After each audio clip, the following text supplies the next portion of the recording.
Class రూమ్లోనే teacher హత్య. అన్ని గాయాలున్నాయి మేడం. స్కెచ్ వేసి హత్య చేసిన విద్యార్థులు. ఎవరైనా టీచర్స్ వెనక పక్క నుంచి ప్రోద్బలం లేకుండా వాళ్ళు కొట్టింటారా? గుంపుగా కొట్టి చంపేశారు. ఈరోజు నా జీవితాన్ని చీకటి చేస్తారు సార్. పిల్లలా వీళ్ళు హంతకుల? హెచ్చము పూర్తి టీచర్లు, తర్వాత ఆ పిల్లలు వాళ్ళే పూర్తి బాధ్యత. మీ పిల్లలు ఇలానే ఉన్నారా? Welcome to Suman TV. నేను మీ సుమన్ టీవీ నాగ్. రాయచోటిలో జరిగినటువంటి ఒక ఇన్సిడెంట్, స్కూల్లో పిల్లలే టీచర్ని చంపేశారు, అది కూడా 9th క్లాస్ పిల్లలు అనేటువంటిది ప్రధానంగా వస్తున్నటువంటి ఒక ఆరోపణ. ద సేమ్ టైం ఆ ఇన్సిడెంట్కి సంబంధించినటువంటి వాటిలో ఈ వీడియో చూస్తే మీకు క్లారిటీ వస్తుంది. సో దీనికి సంబంధించినటువంటి పూర్తి వివరాలు, ఆ చావు వెనక గల కారణాలు ఏంటనేది ఈరోజు మనతో పాటు ఎమోషనల్ హెల్త్ కోచ్ షఫీ గారు ఉన్నారు. అది వారి మాటలో నేను తెలుసుకుందాము. Hello Shafi sir. Hello Nagaraju గారు. జరిగినటువంటి స్టోరీ ఏంటి, మీకేం అర్థమైంది, చావుకు గల ప్రధాన కారణాలు ఏమై ఉంటాయంటారు అసలు? నాగరాజు గారు, ఇక్కడ యాక్చువల్గా ఏంటంటే రీజన్స్ ఏంటి, ఎందుకు ఇలాంటి సంఘటన జరిగింది అన్నది ఒక పాయింట్. అది చూసే ముందు అసలు ఇన్సిడెంట్ ఏంటో చూసే ప్రయత్నం చేద్దాం. యాక్చువల్గా వైఫ్ అండ్ హస్బెండ్ ఇద్దరు కూడాను టీచర్సే. వైఫ్ ఒక స్కూల్లో టీచర్, అక్కడ డ్రాప్ చేసి తన స్కూల్ తను వెళ్ళిపోవడం జరిగింది. అంటే మనకి ఇన్ఫర్మేషన్ ఏంటంటే వాళ్ళ వైఫ్, చనిపోయిన వ్యక్తి యొక్క వైఫ్ మాట్లాడిన మాటల ద్వారా మనకు తెలిసినటువంటి ఇన్ఫర్మేషన్ అనమాట. అంటే సెకండ్ పీరియడ్ నడుస్తుంది, తను క్లాస్ చెప్తున్నాడు, పక్కన ఉన్నటువంటి క్లాస్ రూమ్లో పిల్లలు డిస్టర్బ్ చేస్తున్నారు. దానివల్ల తను క్లాస్ చెప్పడం ఇబ్బందిగా ఉంది. తను వచ్చేసి పక్కనున్న క్లాస్లోకి వచ్చేసి గొడవ చేయొద్దు అని చెప్పేసి ఈ పిల్లల్ని వారించడం జరిగింది. ఆ టైంలో అక్కడ ఉన్నటువంటి పిల్లలు టీచర్ మీద అటాక్ చేశారు. ముగ్గురు, ఇంకా స్పెషల్ చెప్తుంది, ముగ్గురు పిల్లలు 9th క్లాస్ చదువుతున్న పిల్లలు, ఏజ్ 14 years ఏజ్ ఉంటుంది. వాడు పిడి గుద్దులతో వాళ్ళ ముగ్గురు ఇతని మీద అటాక్ చేశారని చెప్పేసి, అంటే శరీరంలో మొత్తం కూడా కందిపోయి ఉంది అని చెప్పేసి చెప్పడం జరుగుతుంది. అంటే కేవలం గుద్దడమే కాకుండా చేతికి కడెం ఏదైతే పెట్టుకుంటారో కడెం తీసుకొని కడెంతో కూడా కొట్టడం జరిగింది. ఇంకా ఆమె చెప్తున్న విషయం అంటే ప్రైవేట్ పార్ట్ మీద కూడా దెబ్బలు ఉన్నాయి. అంటే ఎంత కిరాతకంగా కొట్టారన్న విషయం మనకి ఇక్కడ చూస్తుంటే అర్థమవుతుంది. ఇంకా ఏంటంటే ఒక్క రక్తపు చుక్క కూడా బయటికి రాలేదు, రాకుండా కొట్టారు. అంటే చూడండి అసలు ఈ ఎంత క్రిమినల్గా ఉంది అక్కడ సీన్. ఒక విషయం ఆలోచిస్తే నాగరాజు గారు, ఇక్కడ రక్తపు చుక్క రాలేదు అంటున్నాం, కానీ కొట్టిన దెబ్బలకి మనిషి చనిపోవడం అంటే లోపల ఆర్గన్స్ డ్యామేజ్ అయిపోయాయి. లివర్ అయినా, లంగ్స్ అయినా, కిడ్నీ అయినా, హార్ట్ మీద దెబ్బలు తగలడమైనా, కందిపోవడం అంటేనే లోపల బ్లీడింగ్ అయిందని. అంటే ఎంతగా కొడితే అంత బ్లీడ్ అయింది, మనిషి చనిపోయే స్థితికి వచ్చాడు. అక్కడ హార్ట్ స్ట్రోక్ వచ్చిందని చెప్తున్నారు. అక్కడ వెంటనే హాస్పిటల్ తీసుకెళ్ళటము, అక్కడ ఆ టైంకి వెంటనే డాక్టర్ అందుబాటులో లేకపోవడం, ఓవరాల్గా చూసుకుంటే ఒక టీచర్ చనిపోవడం జరిగింది. ఇక్కడ ఏం జరిగింది అంటే చెప్పుకోవడానికి ఒక సంఘటన ఇది మాత్రమే. అంటే బయటకు ఉన్న రీజన్స్, వాళ్ళు గొడవ చేస్తున్నారు, ఇక్కడ ఘర్షణ జరిగింది, కొట్టారు, చనిపోయారు అన్నది. కానీ ఒక దుర్ఘటన జరిగిందంటే నాగరాజు, ఒక సైకాలజిస్ట్గా, ఒక ఎమోషనల్ హెల్త్ కోచ్గా నేను చూస్తే ఇన్సిడెంట్ని నేను చూడను ఎప్పుడు కూడాను. దాని రూట్ కాజ్ని మేము చూస్తాం. అసలు ఒక జరిగిందంటే ఇన్సిడెంటా? కాదు, అది ఒక అలారం అండి. అది మన సమాజంలో జరుగుతున్నటువంటి ఒక ఇన్సిడెంట్ మనకు ఒక హెచ్చరిక చేస్తుందని చెప్పాలి. ఏంటి అసలు రూట్ కాజ్ ఏంటి, అసలు ఎందుకు జరిగిందంటే ఆ ఇన్సిడెంట్ ఆ రోజు జరిగిన ఇన్సిడెంట్ అంటే ఒక సైకాలజిస్ట్గా నేను చెప్తాను, కాదు, దీని యొక్క గ్రోత్ గత 14 సంవత్సరాల నుంచి జరిగిందని చెప్తాను నేను. ఎలాగా చూడండి, ఇప్పుడు 14 సంవత్సరాల పిల్లలు అంత కిరాతకంగా అటాక్ చేశారు టీచర్ మీద, అది కూడా గురువు అండి. గురువు స్థానం ఏంటి చెప్పండి. గురువు మీద అటాక్ చేశారంటే ఇది ఎందుకు జరిగిందంటే సైకలాజికల్ ఇంపాక్ట్ అనేది చాలా ఎక్కువగా ఉంటుంది. ముఖ్యంగా చెప్పండి ఒక 4 రీజన్స్ చెప్పొచ్చండి. అంటే వాళ్ళ మానసిక స్థితి చాలా పెద్ద రీజన్ ఉంటుంది. రెండోది వాళ్ళ యొక్క పెంపకం, చిన్నప్పటి నుంచి తల్లిదండ్రులు ఎలా పెంచారు అనేది ఒక 2 రీజన్ ఉంటుంది. మూడోది వాళ్ళ యొక్క పరిసరాల ప్రభావం ఒకటి ఉంటుంది. వాళ్ళ ఏజ్ యొక్క ఇంపాక్ట్ కూడా ఉంటుంది.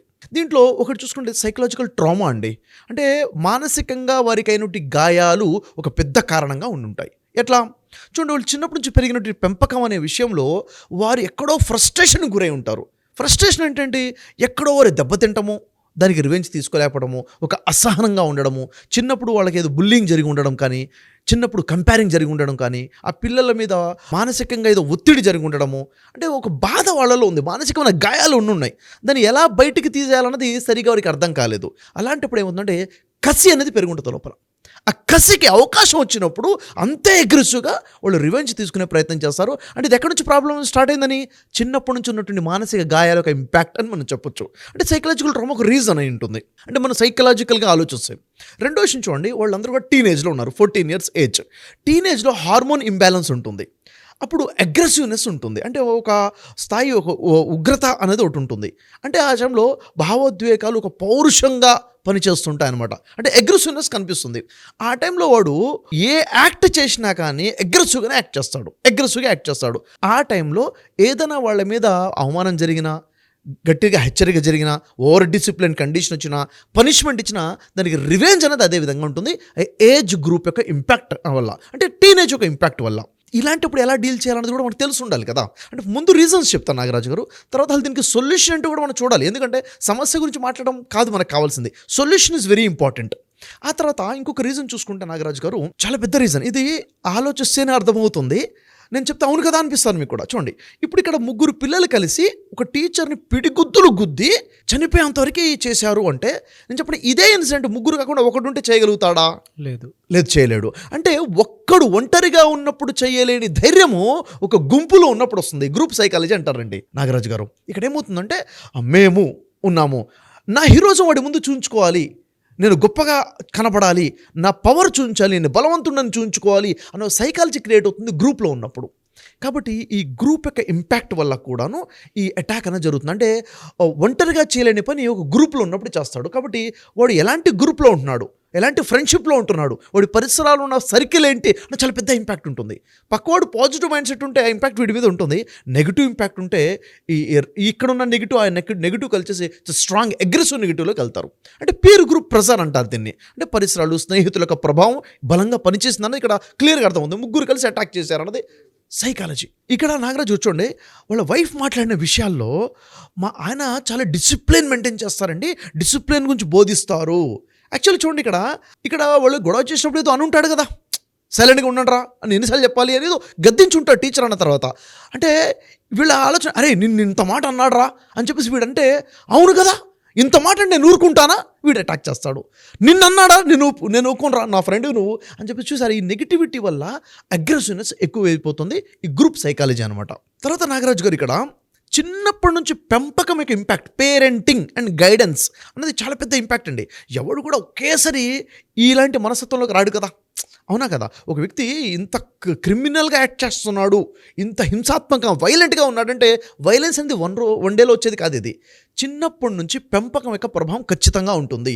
ఉదాహరణ చూడండి నాగరాజు గారు, పిల్లలకి చిన్నప్పటి నుంచి కూడా మోరల్ వాల్యూస్ చెప్పామనుకోండి, అరే పెద్దవాళ్ళంటే ఇలా ఉంటుందిరా, పెద్దవాళ్ళతో ఇలా మాట్లాడాలరా, గౌరవంగా మాట్లాడాలి, వాళ్ళ ముందు ఇలా కూర్చోవాలి, ఇలా నిల్చోవాలి అని చిన్నప్పటి నుంచి టీచ్ చేసుకుంటూ వస్తే, వాడు పెద్ద అవుతున్న కొద్దీ పెద్దవాళ్లతో అగౌరవంగా మాట్లాడకూడదు, గట్టిగా మాట్లాడకూడదు, వ్యతిరేకంగా మాట్లాడకూడదని ఆలోచన ఉన్నవాడు వైలెంట్గా అటాక్ చేసి పిడిగుద్దులు గుద్దుతాడా?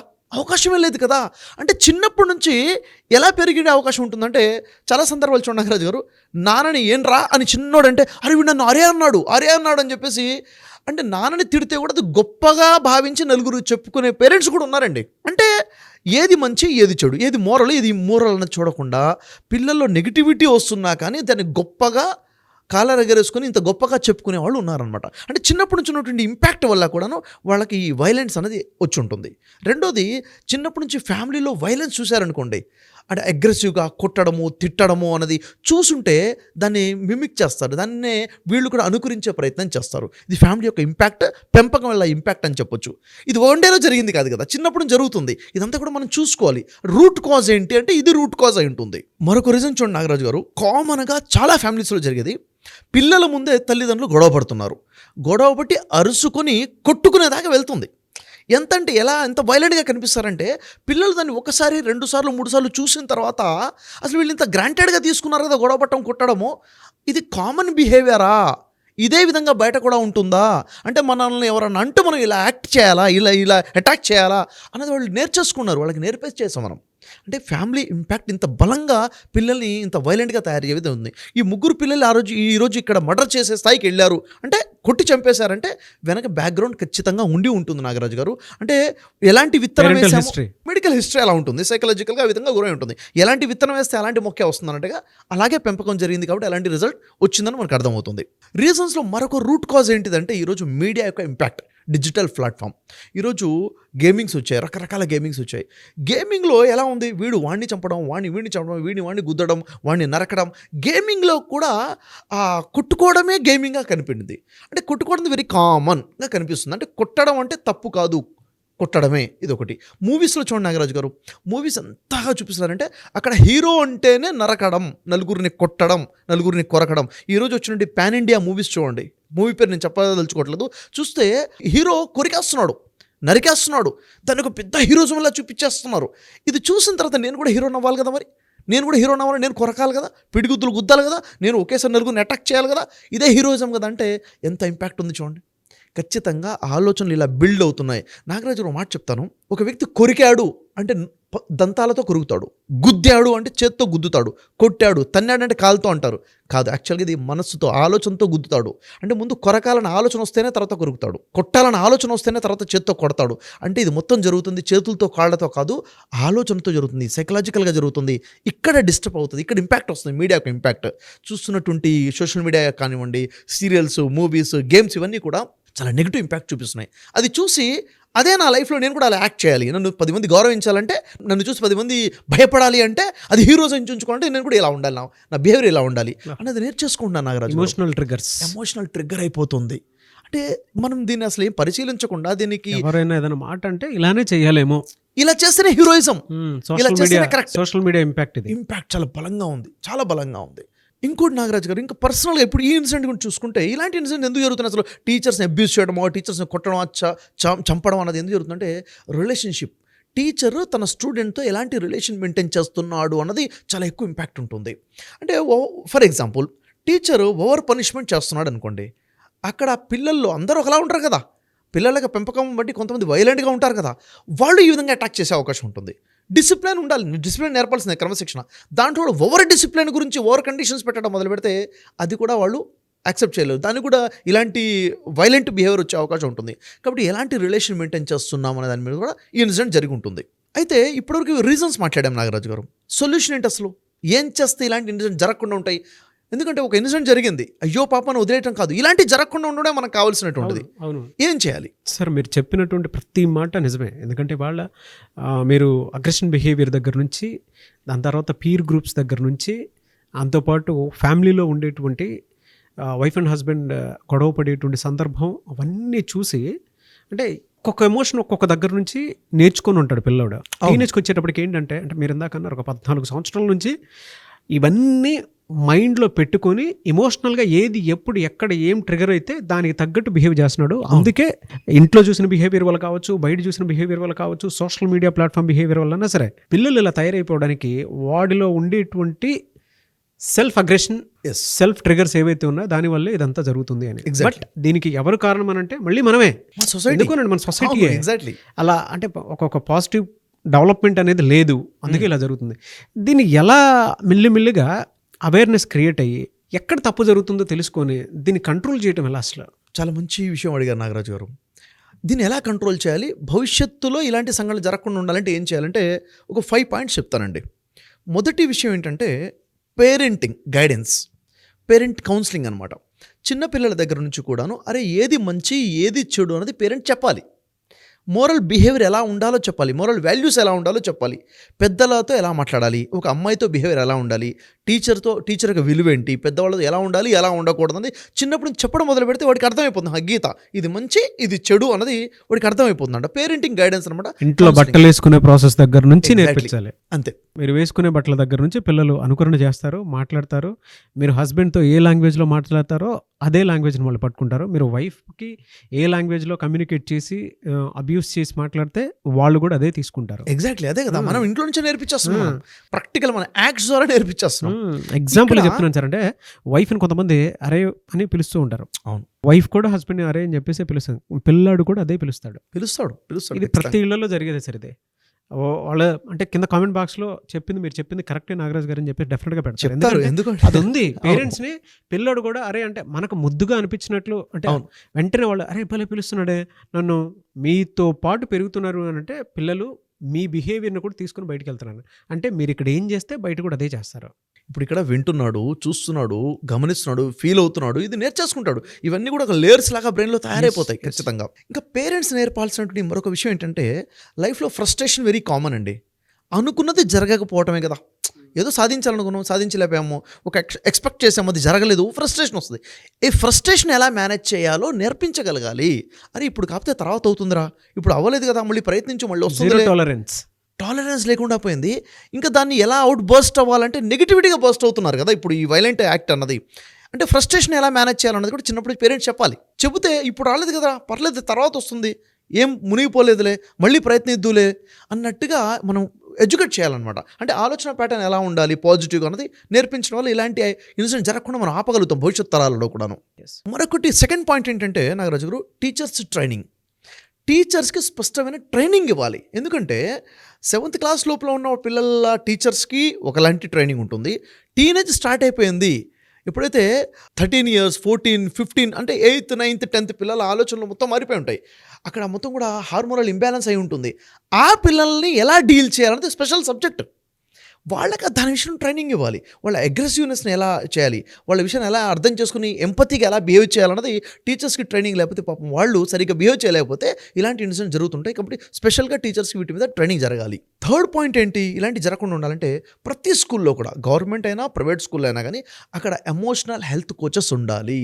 ఒక టీం మెయింటైన్ అవ్వాలి. ఎందుకంటే క్లాస్ రూమ్లో ఉన్నటువంటి 20-30 మంది పిల్లల్లో ఎవరో ఒకడు అగ్రెసివ్గా బిహేవ్ చేస్తారు, అబ్నార్మల్ బిహేవియర్ ఉంటుంది.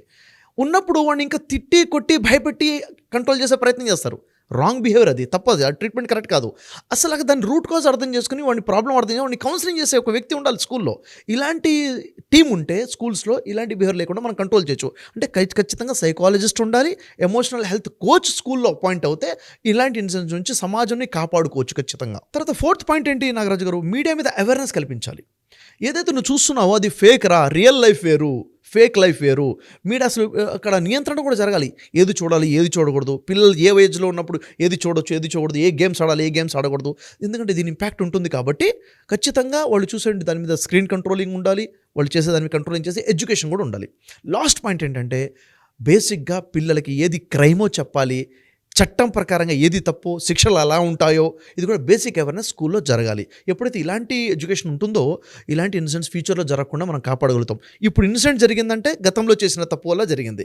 ఇప్పుడు మనం టేక్ కేర్ చేస్తే భవిష్యత్తు తరాలు మనం కాపాడుకోవచ్చు. బట్ ఈ వీడియోని మాత్రం ప్రతి స్కూల్ కాలేజ్లో డెఫినెట్గా ప్లే చేయండి. కింద కామెంట్ బాక్స్లో మీ స్కూల్ కాలేజ్లో ఏదైనా జరుగుతుందనంటే, పిల్లలు మాట వినట్లేదు అనేటువంటి ఆలోచన మీకు అనిపిస్తే కామెంట్ బాక్స్లో పోస్ట్ చేయండి.